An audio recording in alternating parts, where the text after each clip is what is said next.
I used to be in the business. I used to be in the business. Hello and welcome to the Hackaday podcast. I'm Elliot Williams. And I'm Kristina Panos. This is episode 211. This week we'll be talking Pocket Sundial, Origami Llama, and PCB Spacemouse. This is a Hackaday news week. We just finished up the low power contest and we got a ton of awesome entries at the last minute. The last week and a bit was like the last 10 days was like all the procrastinators came out and put in their projects, which is awesome. Or maybe they weren't procrastinating. What do I know? Maybe they've been working on them for the last 6 weeks and just finally got it ready to post up. That's a good point. I mean, they could have been working diligently. Oh, yeah. But the good news is we got tons of really cool projects in this one. 70-something entries, so we're going to have a lot of judging to do, but we'll get on that next week and let you know how it came out. In the meantime, if you want to check out the low power contest entries, you can head on over to Hackaday.io. Well, search for low power contest, and you'll get yourself there to the page. And you can check them all out and root for your favorite. Go low power. Are you team e-ink or are you team low power intermittent wireless? I'm going to go with e-ink. Yeah, we'll see which one wins here. I think we have probably a lot of both of those type projects. Then we also have a lot of low power clocks, which is pretty cool. Then we just have a bunch of kind of out there ones, and I like that a lot too. Mm-hmm. By the time you're listening to this, I will be in Berlin and we will be getting ready to start up Hackaday Berlin Friday night, Saturday, and then Sunday morning. So looking forward to that. We've got a super lineup of talks, and honestly, we've got 2 hours worth of lightning talks too. And I'm actually maybe even almost more excited for that. Wow, that's a lot.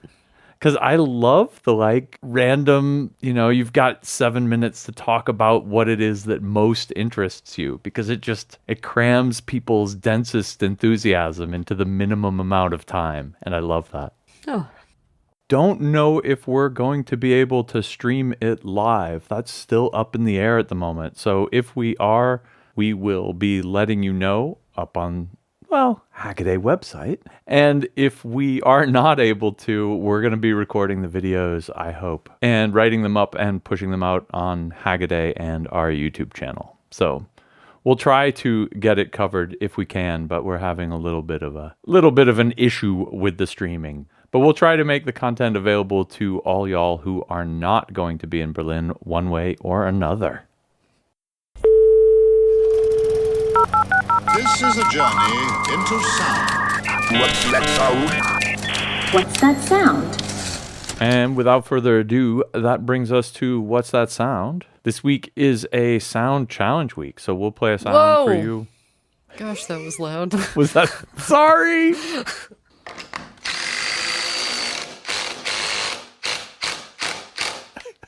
That was the perfect reaction. What is it then? Any clue what it is? Oh, it's all right.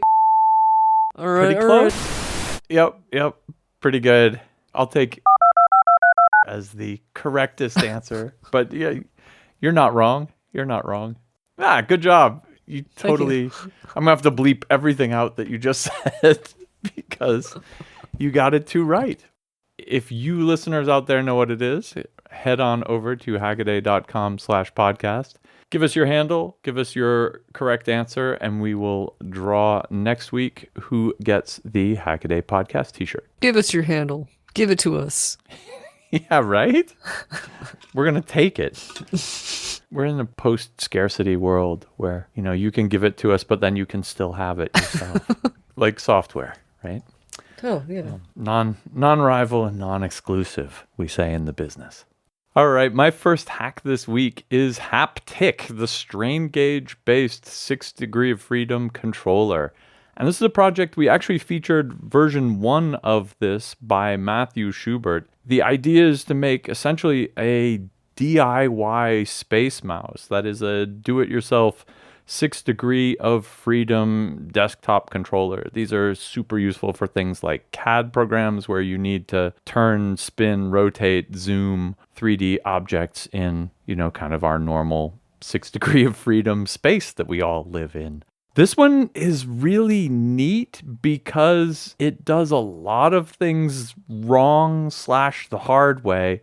And I think Matthew's doing it just to see if he can get it done. For instance, the Spacemouse itself, the original Spacemouse, is a really simple device. It's got kind of a puck that's floating on a spring. And so you can move this puck around, and then it's got a number of opto interrupters with kind of triangular shaped slits so you can tell whether it's moving this way or that way.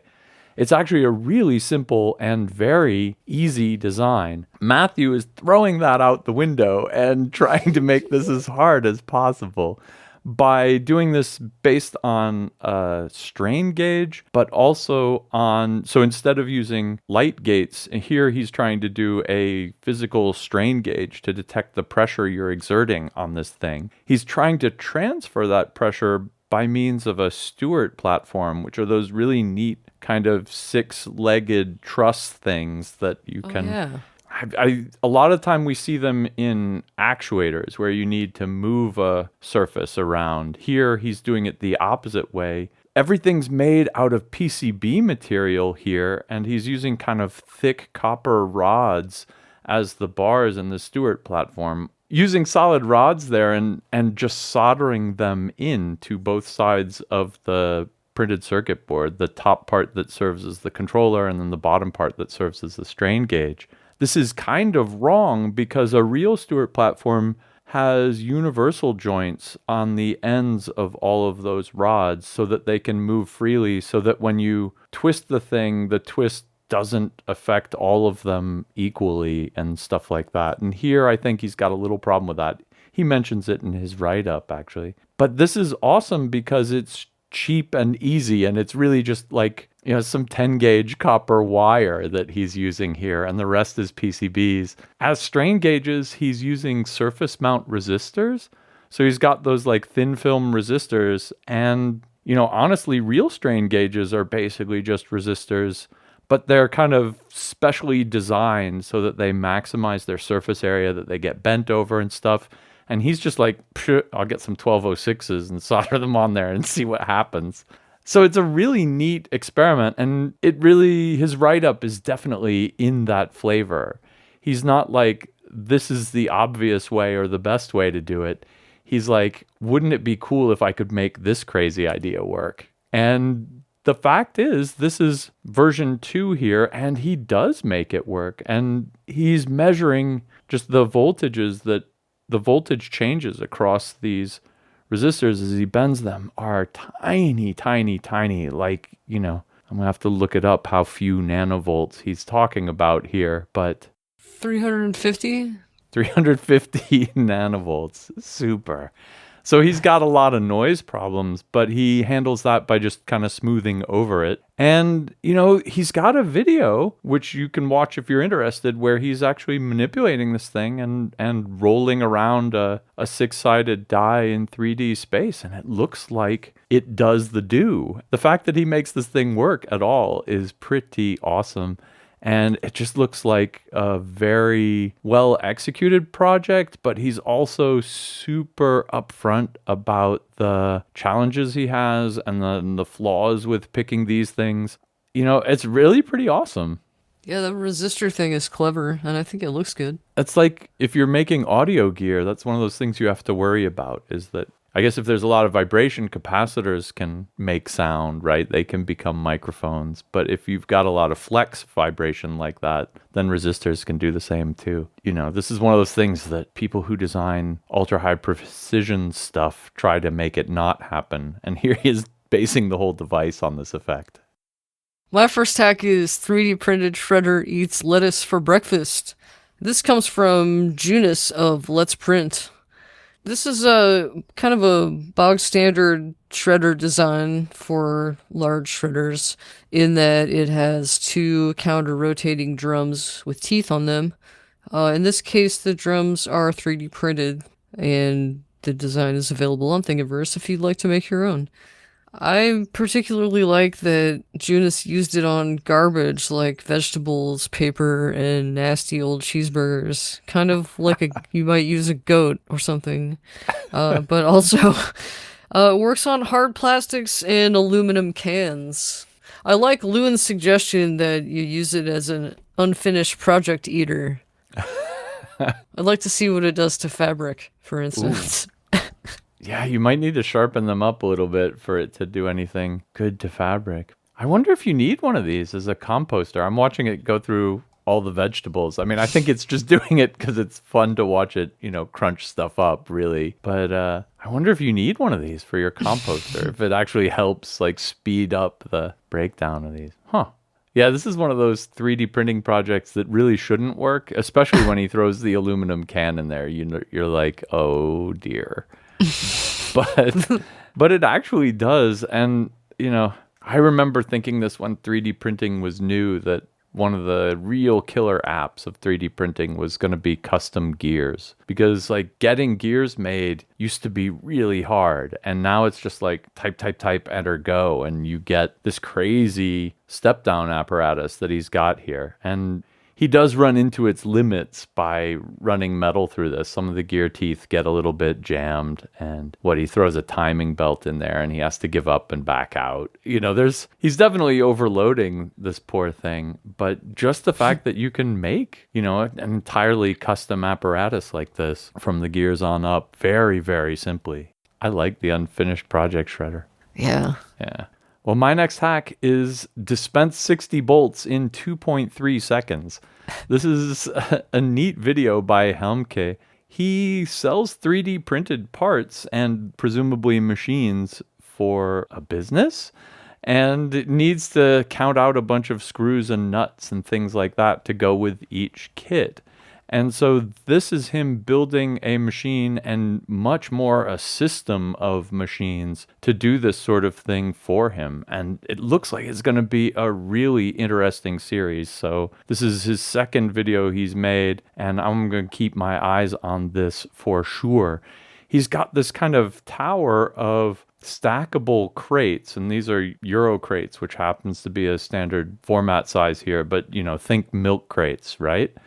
And inside each one of these is a part of this different machine. I think some of them are just there for spacers, others are there for function. The top layer has a rotating disc with, I think, a magnet in it. And this is actually probably the coolest looking part of this build, but he doesn't go into it much yet. So I want to see more about that later.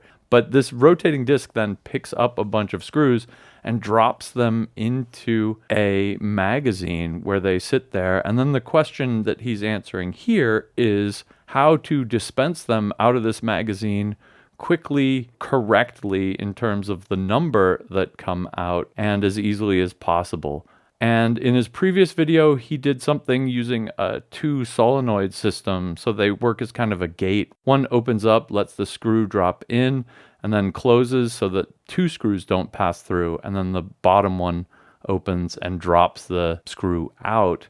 That takes a long time. Here he's taken a much more, I think a much more refined approach, and makes a sprocket wheel that meshes with the different screws and a stepper motor. It's geared down a little bit, but at the end of the day, it's run the stepper motor this many steps and it will spit out that many screws. And he runs it, and it's absolutely beautiful looking to watch this thing go. He goes, dispense 4, and it goes brrrt, dispense 10, brrrt, and it just boom in his hand in no time at all. I thought each one of those boxes was a different machine set up to count a certain number of X or Y. And you think he might be switching them out or something? Yeah. It looks like he's trying to do some kind of super modular system like that. Yeah. I bet you're right.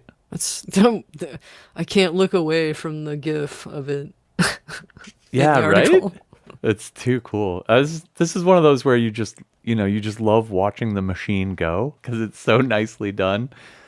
But the video is also good. He talks about his design process and why he isn't sticking with the design of the last video, how he also considered using a Geneva wheel. And man, Geneva wheels are so cool. I agree, but it's probably the wrong tech to use here. Just pushing them out with a rotating set of fingers is probably the way to go. And the last take-home tip here, he borrows a trick from the Voron 3D printers, which I guess was the first place he'd seen this used, also the first place I'd seen it used, which is if you have a 3D printed gear and you want to attach it to a shaft, you have to make up your own metal shaft coupling. That's lousy. Or you can take a timing belt pulley and rip the top off of it. So you just get the tooth part and then the shaft coupler part, and then insert that into your 3D printed gear. And boom, you've got exactly the right shaft coupler. And if you designed your 3D print around that with the GT2 timing belt on the inside, it makes a perfect fit. That is a very clever trick, and it solves a real problem in mounting 3D printed gears to metal shafts and stuff. So check it out for that too. For my next hack, I chose Broken Pocket Watch Becomes Pocket Sundial. This comes to us from JGJ Matt, and it harkens back to the days of Deosil and Widdershins, and I'm probably not saying those correctly, but those are the terms that we used before clocks. They mean sunwise and anti-sunwise. Oh. And don't ask me to tell you which one is which, but I think Deosil is probably sunwise. Someone will know. Someone out there will know. Tell us. Let us know in the comments. For sure. So I think this is a great reuse of an old pocket watch that either no longer works or you're tired of winding, whatever. A little of both. You got to start by marking the face, and there are different ways to do this. The JGJ Mac goes over, like etching it or just drawing it on with the Sharpie if you want. That might be my idea. Once you've marked up the face, you can calibrate it to your worldly location using magnets, by which I mean a compass, to align it to magnetic north or south for accuracy. And then finally, you have to put a gnomon on there. I think that's how you say it. And that's the little thing that casts a shadow that lets you know what time it is. This one is really pretty. It looks like a harp to me, sort of like the Guinness harp or the harp, just a little harp. This is a really beautiful looking project. I am thinking how you know which way's north all the time to point this when you're like, I wonder what time it is. You just pull this out and you're like, oh crap, I wonder where north is. Yeah, you'd have to carry a compass with you, but you could glue one to the back maybe. Well, I guess that wouldn't work. That'd make it hard to use. You'd have to flip it over. Look up underneath it. That's not bad. That's not a bad idea. How do you tell what time it is at night? Oh, it's nighttime. You should be sleeping anyway. Yeah. It's moot. Go to bed.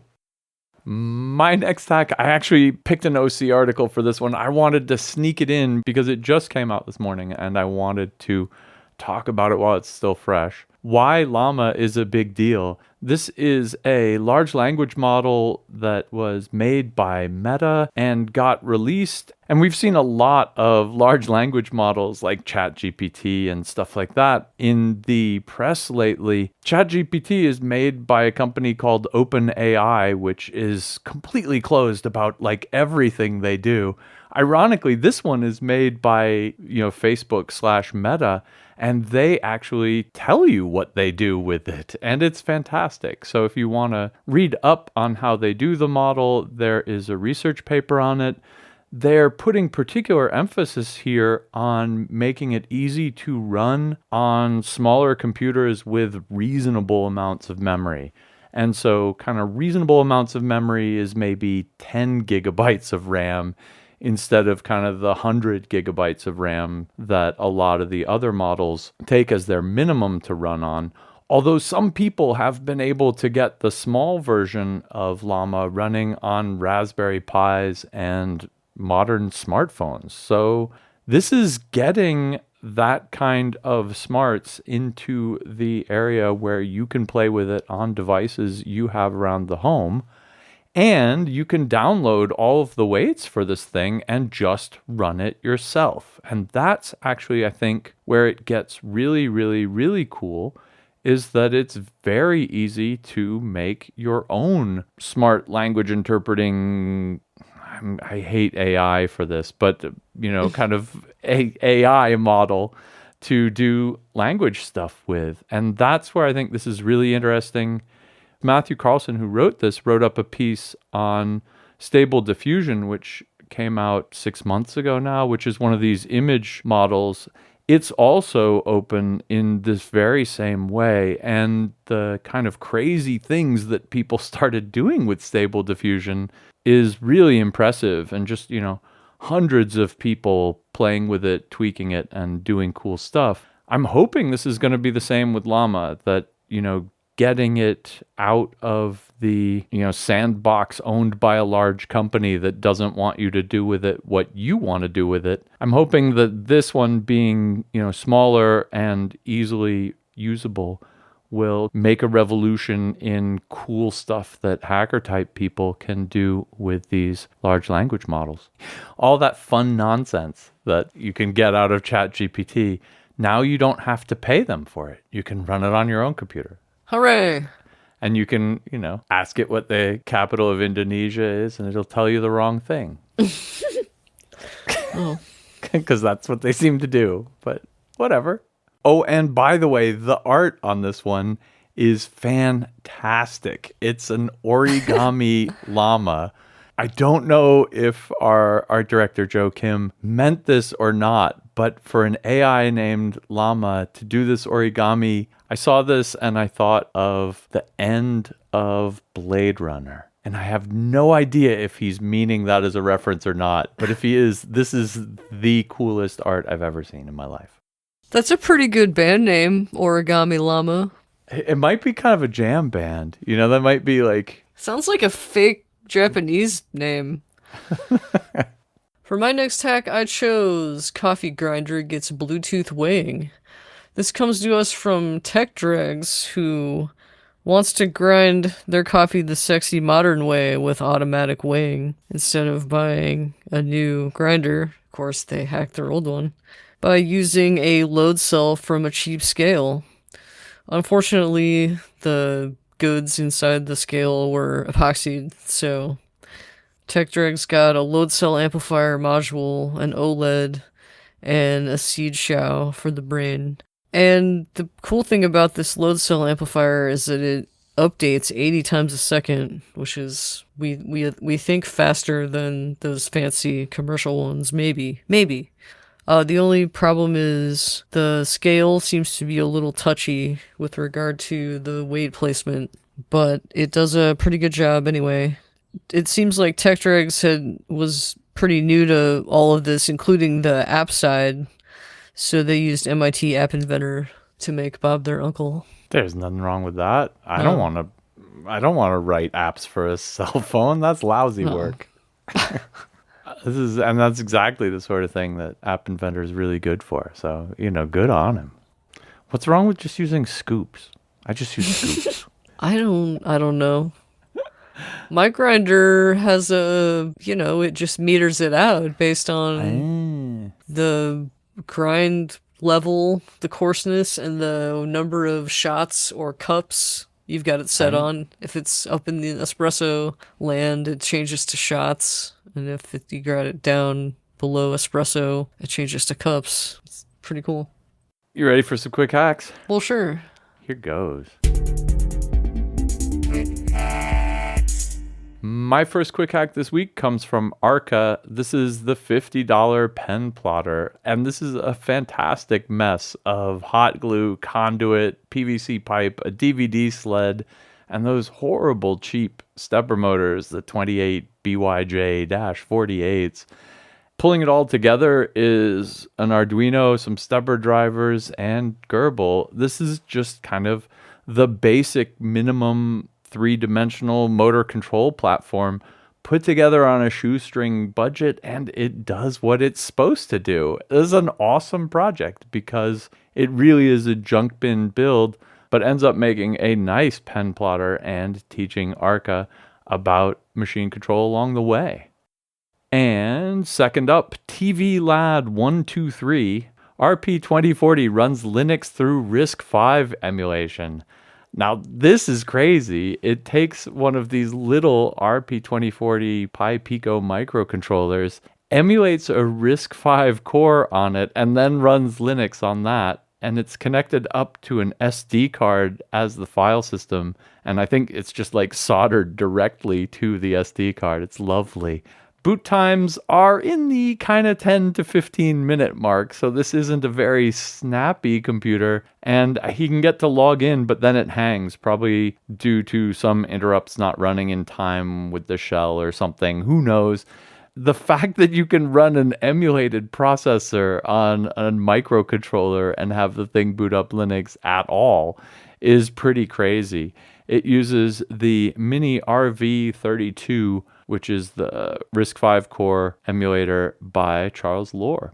And last up, Henry Zhang, calibrating thermal cameras with hot patterned objects. I picked this one because this is something I'd never thought of, but of course, if you have a camera and you want to do computer vision, you put up like a checkerboard pattern or a graph paper or something, and you figure out whether it's distorted and you calibrate for the fisheye and stuff like that. Here he's doing the same thing with a thermal camera. The question is, what's the equivalent test pattern?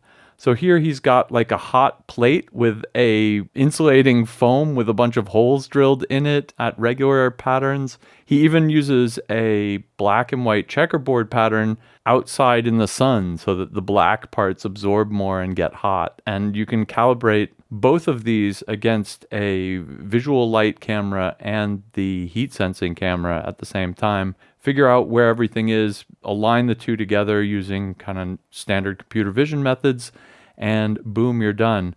I guess I had just never thought about calibrating out a thermal camera like that. So really cool to see the different kind of experimental ways you can do that. For my first quick hack, I chose Compact Mouse Jiggler Keeps Boss Off Your Back. This comes to us from MakerSun99. And if you used to work in an office pre-pandemic, you may know very well what a mouse juggler is and is used for. But if not, it's basically for looking busy. And they do what they say on the tin, which is jiggle your mouse. These are usually physical contraptions that literally jiggle the mouse. But that's not what's happening here. Instead, it's emulating mouse movements over USB using the magic of an ATtiny85 and VUSB to make USB HID commands. So that's pretty cool. Next up is working artificial horizon built into a single Lego brick.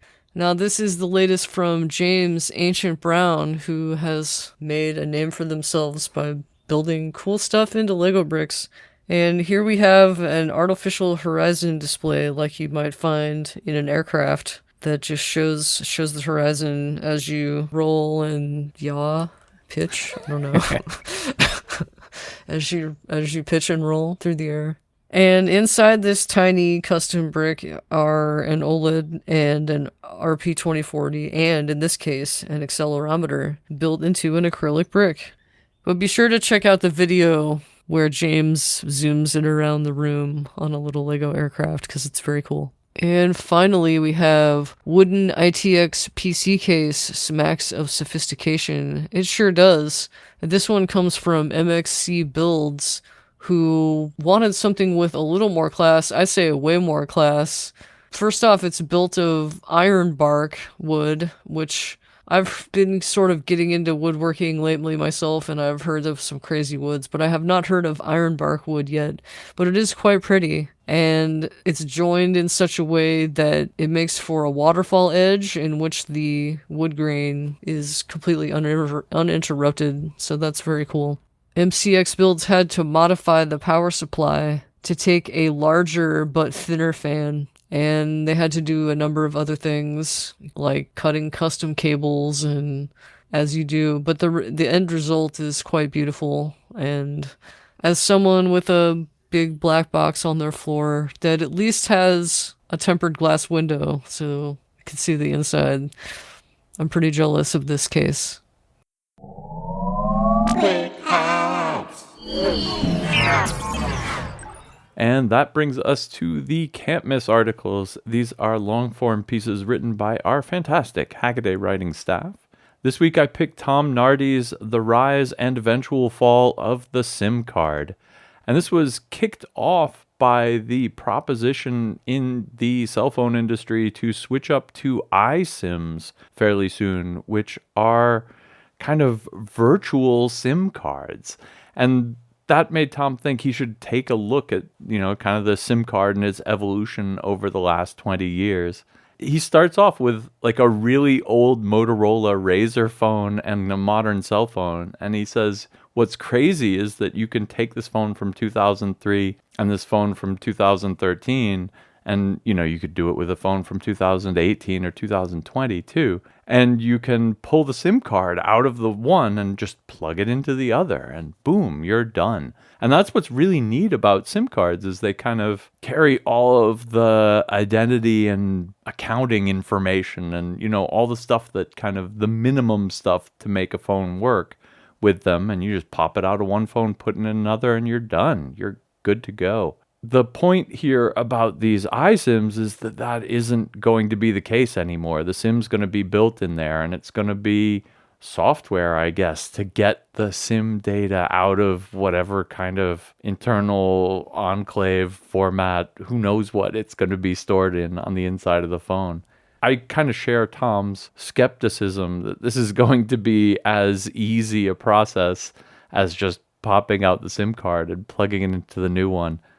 On the other hand, if you've ever had phones that have different size SIM cards, you have these funny little adapters and stuff, and that's been really fun.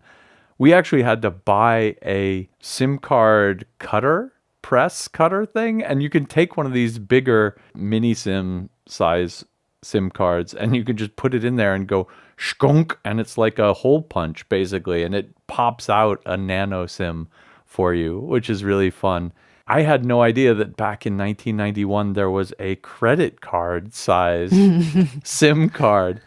But what's funny is that the contact patch on all of these has remained exactly the same. The only thing that changes is kind of the plastic form factor around it. And as Tom mentions, these ones we have now, the nano SIMs, are really as small as you can get without changing up the contact patches. So yeah, maybe in that sense it is time for us to move on to a different technology. But I kind of like being able to do it myself, and I do share his fear that, when your phone's out of a battery or if your phone dies, it's really easy to just open it up. Well, if you have a phone that you can open up, it's easy to open it up and pull the SIM card out and put it into another phone.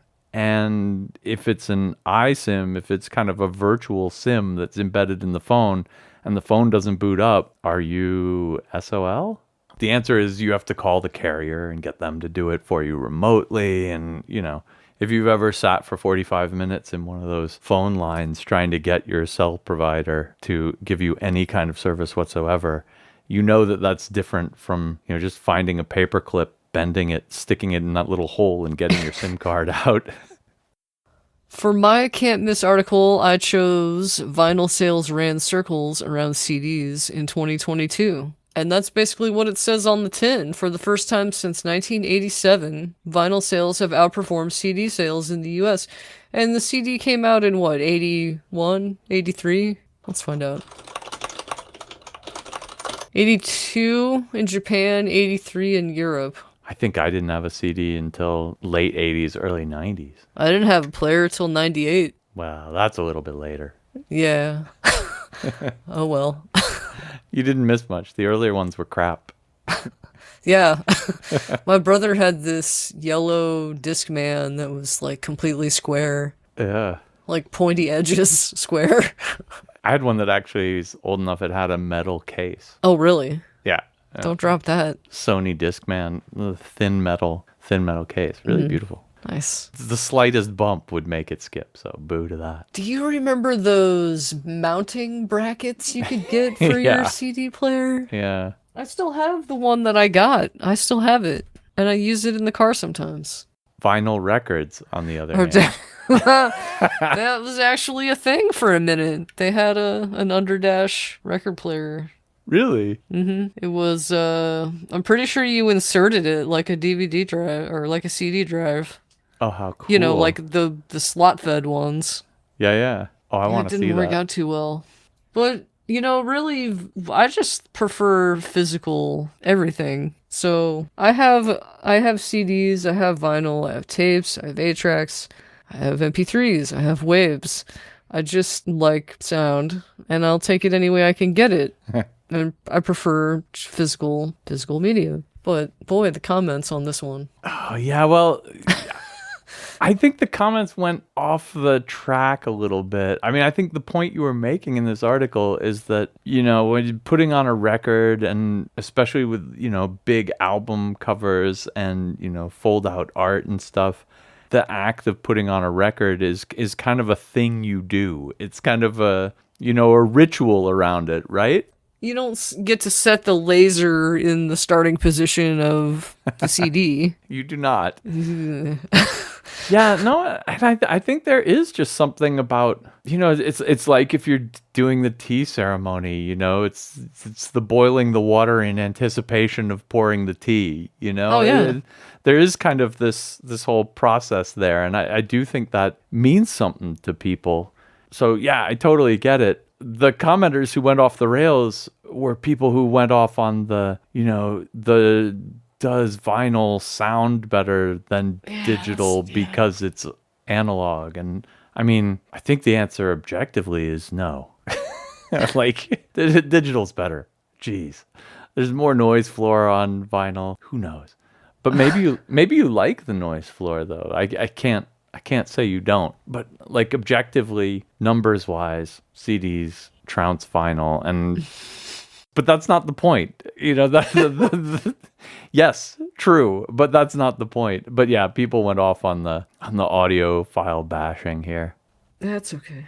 There is something to be said for the kind of physical manifestation of it all. And if, you know, if we had CDs from the very beginning, there would be no turntables. There would be no, and by turntables, I mean kind of turntablism. There would be no scratching. There would be no crossfadey, mixy, beat syncing stuff, because you never would have had to invent that if you just had digital audio the whole time. Yeah. Nobody ever would have taken a record and gone wiki wiki wick with it because they had, you know, a CD stuck inside the CD player. There's, you know, entire cultures would not have happened if it weren't for vinyl records. Yeah. Yeah, totally for it. I haven't listened to a record. Well, I just don't have a record player here, which is the bummer. I moved to Germany 10 years ago, and I haven't had a record player since. Boo, I gotta go find one somewhere. Maybe you can get a Soundburger.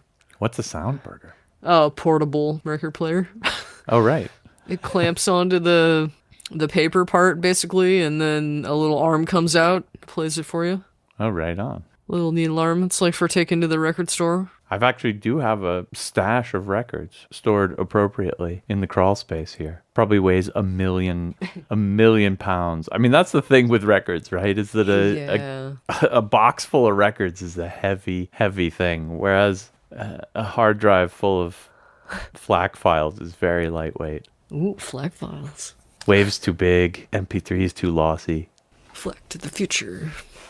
I think at this point I would even settle for the ritual of standing up and putting the CD in the CD player. Yeah. Because right now it's just like type stuff on my computer and music occurs. How lame is that? I mean, it's cool in its own way, but give and take. True. That about wraps it up for this week's Hackaday podcast. Thanks for listening. If you want to check out the links or leave your comments, head on over to hackaday.com/podcast. If you see anything cool or do anything cool, write us at the tips line, tips@hackaday.com. And until next week, Keep on hacking. no, I have to subtract from 23. That should be the opening tidbit. Eats lettuce for breakfast. My Say first it. hack, huh? Yeah, go, sorry. Oh, no, I have to say one more thing. RP20, Rustle my papers. if you want to follow... Do, do, do, do, do, do, do, do, do, do, do.